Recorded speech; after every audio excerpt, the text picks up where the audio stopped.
नमस्कार, आप देख रहे हैं युग करवट न्यूज और आपके साथ मैं हूं शोभा भारती। पेश है आज का हमारा न्यूज बुलेटिन। आइए नजर डालते हैं आज के हेडलाइंस पर।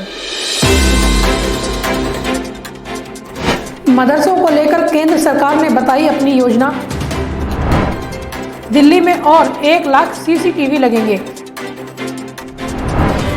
और महंगाई पर प्रियंका ने सरकार से किए सवाल। मदरसों को लेकर अपनी योजना के बारे में संसद को बताया है। केंद्र सरकार के अल्पसंख्यक कल्याण मंत्री मुख्तार अब्बास नकवी ने संसद में सरकार का पक्ष रखा। उन्होंने कहा कि राज्यों की मांग पर काम किया जा रहा है। मदरसों में और इसके अलावा जितने भी शैक्षणिक संस्थान हैं उनमें अलग अलग जो हमारे केंद्र सरकार के और राज्य सरकारों के भी एजुकेशनल एम्पावरमेंट की स्कीम्स हैं, उसके तहत लोगों का एजुकेशनल एम्पावरमेंट हो, इसके लिए हम काम कर रहे हैं। जहां तक सवाल है मदरसों का, अलग अलग मदरसों के बारे में जो ये आप दोनों मित्र हैं। नहीं, आप अलग, आप दोनों मित्र हैं, दोनों मिलकर बात कर लेना। मदरसों का पूछा है उन्होंने, उसमें जो है वो इस देश में जैसा कि आप जानते हैं आप दोनों कि लगभग 28,590 मदरसे हैं जो रजिस्टर्ड हैं और उसमें जो है वो 1,47,000 टीचर्स हैं और इन 1,40,000 टीचर्स के अलावा जो है वो हमने जो अलग अलग स्टेट के मदरसे बोर्ड हैं उन मदरसे बोर्ड और राज्य सरकारों द्वारा जो भी रिकमेंडेशन आती है उस रिकमेंडेशन के आधार पर हमने जो है वो अभी 3-4 दिन पहले ही जो है वो उन राज्यों की जो मांगे थी उसको हमने अप्रूव किया है और उनसे यूसी आएगा तो उसके बाद रिलीज होगा। Thank you. महिला और बच्चों की सुरक्षा पर दिल्ली सरकार काम कर रही है। मुख्यमंत्री अरविंद केजरीवाल ने बताया कि सीसीटीवी लगाने में दिल्ली पूरी दुनिया में नंबर 1 है। उन्होंने कैमरे लगाने में आई परेशानी का भी जिक्र किया। आप लोग जानते हो कि किस तरह से दिल्ली में कैमरे लगाने में कितनी अड़चनें आई थी। एक बार तो मेरे को, मनीष जी को, गोपाल राय जी को धरना भी करना पड़ा था एलजी हाउस में और केंद्र सरकार ने खूब अड़चनें लगाई। चारों तरफ से बहुत अड़चनें आई थी लेकिन हम भी डटे रहे, हम भी लगे रहे और कहते हैं ना कि अगर आप सही नीयत से काम करो तो ऊपर वाला भी साथ देता है। फाइनली दिल्ली में कैमरे लगने लगे और अब हम पूरी दुनिया में नंबर 1 होते जा रहे हैं। ये जो कैमरे लगा रहे हैं हम लोग, एक तो भारत इलेक्ट्रॉनिक्स लिमिटेड जो केंद्र सरकार की कंपनी है वो ये सारे कैमरे लगा रही है। बहुत शानदार कैमरे लगा रहे हैं। हम भारत इलेक्ट्रॉनिक्स लिमिटेड को भी धन्यवाद करना चाहते हैं। ये बिल्कुल स्टेट ऑफ द आर्ट बहुत मॉडर्न कैमरे हैं। इस कैमरे में क्या है, कैमरे कई बार लगा देते हैं, कैमरा खराब हो जाता है, पता ही नहीं चलता। फिर जब जरूरत पड़ती है, कोई अपराध हो जाए तो पता चला जी सीसीटीवी का तो कैमरा खराब पड़ा था। इसमें क्या है कि अगर कैमरा खराब होगा, काम नहीं कर रहा, तो कमांड सेंटर में एक अलार्म आ जाएगा। फिर कुछ लोगों के नंबर फीड होंगे, उनके एसएमएस आ जाएगा। एसएमएस में आएगा कि कैमरा खराब है, कैमरा काम नहीं कर रहा। तो किसी भी वजह से मान लो कैमरा टूट गया, कैमरा पावर फेलियर हो गया, बिजली नहीं आ रही, या किसी भी वजह से हार्ड डिस्क उसकी काम नहीं कर रही, किसी ने तोड़ दिया कैमरे को, किसी ने कैमरे के ऊपर कुछ चिपका दिया और कैमरा में दिखाई नहीं दे रहा, किसी भी कारण से अगर कैमरा काम नहीं कर रहा, कमांड सेंटर में अलार्म आ जाएगा और एसएमएस आ जाएगा और पता चल जाएगा कि कैमरा काम नहीं कर रहा और तुरंत कैमरा ठीक किया जा सकता है। देश आज प्रथम राष्ट्रपति राजेंद्र प्रसाद की जयंती मना रहा है। उत्तर प्रदेश में मुख्यमंत्री योगी आदित्यनाथ ने श्रद्धांजलि देने के बाद कार्यक्रम को संबोधित भी किया। देश के प्रथम राष्ट्रपति डॉक्टर राजेंद्र प्रसाद जी की आज पावन जयंती है। 3 दिसंबर 1884 को बिहार प्रदेश के सीवान जनपद के एक छोटे से गांव जेरादेही में डॉक्टर राजेंद्र प्रसाद जी का जन्म हुआ था। उच्च शिक्षा उन्होंने बिहार के साथ कोलकाता में अर्जित करने बिहार के ही एक महाविद्यालय में प्राध्यापक के रूप में अपनी सेवा प्रदान करने के दौरान राष्ट्रपिता महात्मा गांधी के भारत के स्वाधीनता के लिए असहयोग आंदोलन में उन्होंने अपने आप को समर्पित करते हुए देश की स्वाधीनता में अपना योगदान दिया था। वे स्वतंत्र भारत में देश के प्रथम राष्ट्रपति बने और लगातार 12 वर्षों तक देश के राष्ट्रपति के रूप में उन्होंने कार्य किया। राष्ट्रपति भवन की भव्यता, राजसी ठाड़वाड़ से दूर एक सादगी पन उनके जीवन का हिस्सा बना रहा और यह राष्ट्रपति भवन में भी उस दौरान जिन परंपराओं की शुरुआत उन्होंने की थी। एमएमएच कॉलेज गाजियाबाद का सबसे बड़ा कॉलेज है। यहाँ लॉ के प्रवेश पर कुछ दिक्कत है। कॉलेज के प्राचार्य ने बताया कि सभी परेशानियों को जल्द दूर कर दिया जाएगा। शहर के सबसे बड़े डिग्री कॉलेज में लॉ के छात्रों के प्रवेश में आई दिक्कतों को जल्द दूर करने का दावा कॉलेज प्राचार्य डॉक्टर पीयूष चौहान ने किया है। एमएमएच कॉलेज में हुई प्रेस वार्ता में प्राचार्य ने मीडिया से बात करते हुए कहा कि बीसीआई के चेयरमैन से उनकी वार्ता हो गई है, जिससे उन्हें पॉजिटिव रिस्पांस मिला है।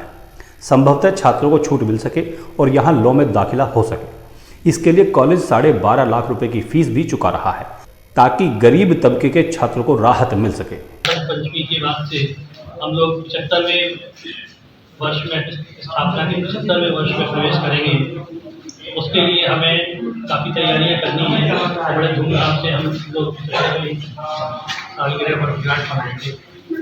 साथ में आप लोगों को ये बताना है कि अभी हाल में यूनिवर्सिटी ने प्रदेश में विश्वविद्यालय के जो भी कॉलेज हैं उन सभी में नई शिक्षा नीति लागू की है, जिसके अंतर्गत अब ग्रेजुएशन में भी सेमेस्टर सिस्टम लागू किया गया है।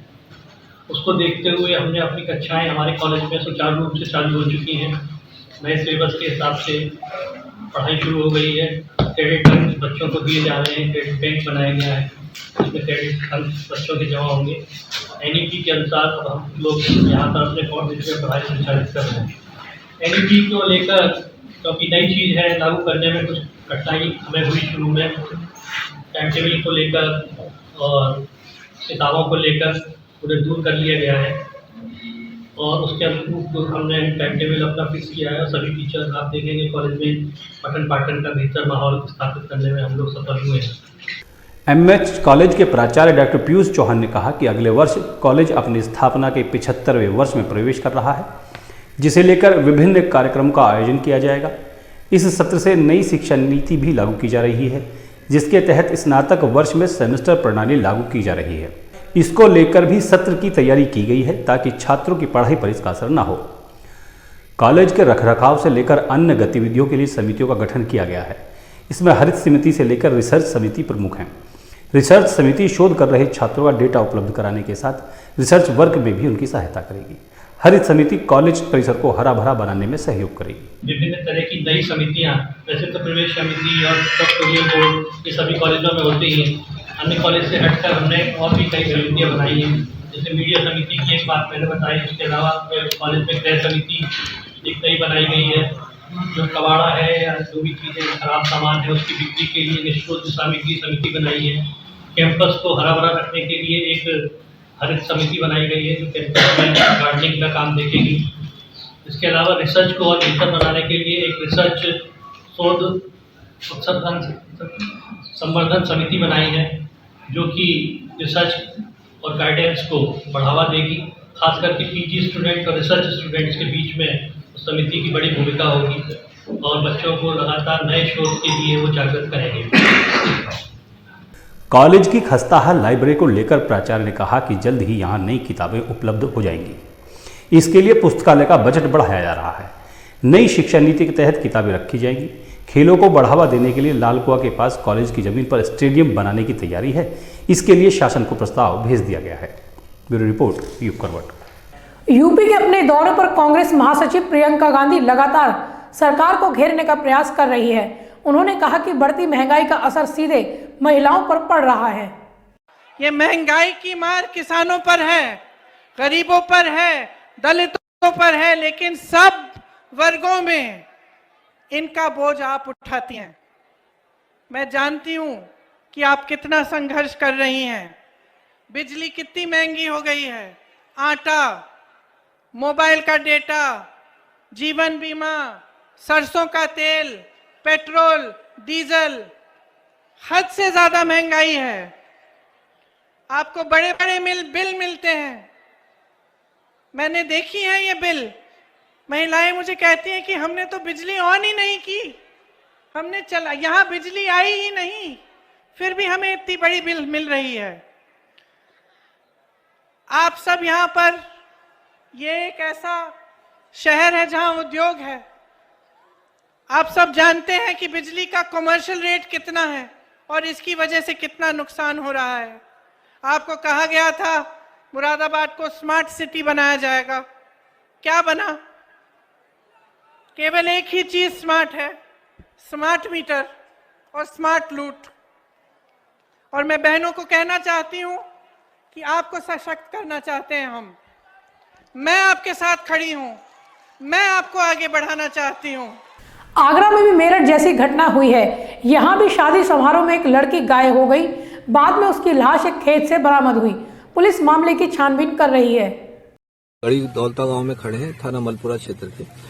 एक बच्चे की डेड बॉडी यहाँ पर मिली थी। ये बच्ची एक शादी यहाँ पर हो रही थी, उसी में बच्ची शादी में थी और वहां से ये शाम को गायब हुई थी, रात को गायब हुई थी। जब घर वाले सुबह तक नहीं मिली तो पुलिस को इन्फॉर्म किया और पुलिस और गांव ने सर्च ऑपरेशन चलाया, तो उसमें ये जो सरसों का खेत है उसमें बच्चे की बॉडी मिली। बच्चे की बॉडी को पंचायतनामा पोस्टमार्टम के लिए भेजा गया है और इसमें कुछ मर्डर के संबंध में कुछ क्लू भी मिले हैं, जिस पर टीमें रवाना की गई हैं। बहुत जल्दी अभियुक्त की गिरफ्तारी भी सुनिश्चित की जाएगी, भेजी गई है। और पोस्टमार्टम से पहले कुछ भी कहना उचित नहीं होगा। कोई साक्षी मिला है सर? देखिए, जैसे मैंने कहा है कि कुछ क्लू मिला है। हमारा डॉग स्क्वाड भी आया था, फील्ड यूनिट भी यहाँ आई है और वो जैसा कि अगर आप यहाँ होंगे तो आपने भी देखा होगा, वो जो डॉग है वो वहां से हटके फिर जो शादी स्थल था जहाँ शादी हो रही थी वहां तक गया था। तो निश्चित रूप से कोई ना कोई व्यक्ति शादी में शामिल रहा है जो बच्ची को लेके बहला फुसला के वहां तक गया है और फिर उसके द्वारा जो मर्डर किया गया।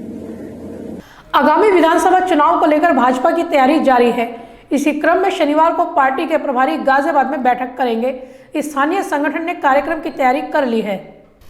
भारतीय जनता पार्टी के प्रदेश महामंत्री और पश्चिम उत्तर प्रदेश के प्रभारी जेपीएस राठौर शनिवार को सेक्टर प्रभारी, शक्ति केंद्र प्रभारी और शक्ति केंद्र संयोजकों की बैठक लेंगे। सभी मंडलों को मिलाकर इस तरह की 4 बैठकें होंगी। इन बैठकों में सेक्टर प्रभारी, शक्ति केंद्र प्रभारी और शक्ति केंद्र संयोजकों से चुनाव तैयारी की जानकारी ली जाएगी। इसी सिलसिले में महानगर अध्यक्ष संजीव शर्मा ने सभी मंडलों के अध्यक्षों की बैठक ली। उन्होंने बताया कि चुनाव में मंडल स्तर पर शक्ति केंद्रों की स्थापना की गई है। इन केंद्रों के प्रभारी और संयोजक की चुनाव में महत्वपूर्ण भूमिका होगी।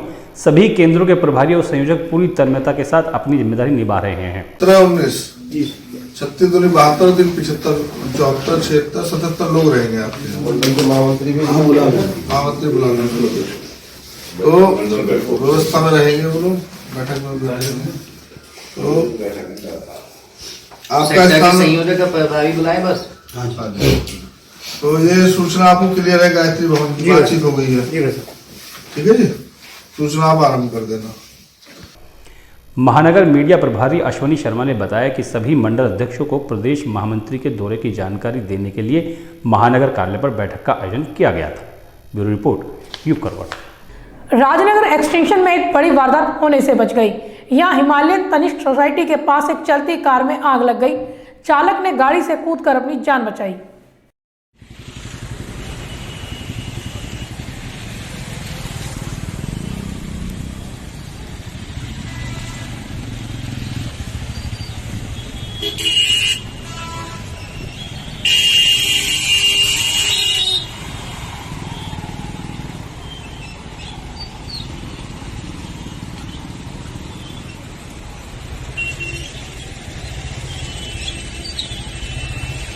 दलित समाज के लोगों ने अपनी जमीन पर कब्जा होने की शिकायत की है। इनका आरोप है कि स्थानीय पार्षद और प्राइवेट बिल्डर मिलकर जमीन पर कब्जा करने का प्रयास कर रहे हैं। गांव सादिकपुर काजीपुरा के लोगों ने सरकार द्वारा हरिजन आबादी के नाम पर आवंटित जमीन को कब्जाने का आरोप लगाते हुए डीएम के माध्यम से सीएम के नाम ज्ञापन सौंपा है।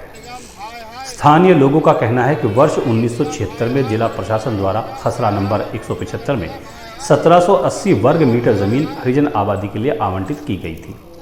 इसमें वर्तमान में करीब 15 परिवार रह रहे हैं। स्थानीय लोगों ने पार्षद और वेब सिटी के मैनेजर पर साठगांठ कर जमीन कब्जाने का आरोप लगाया।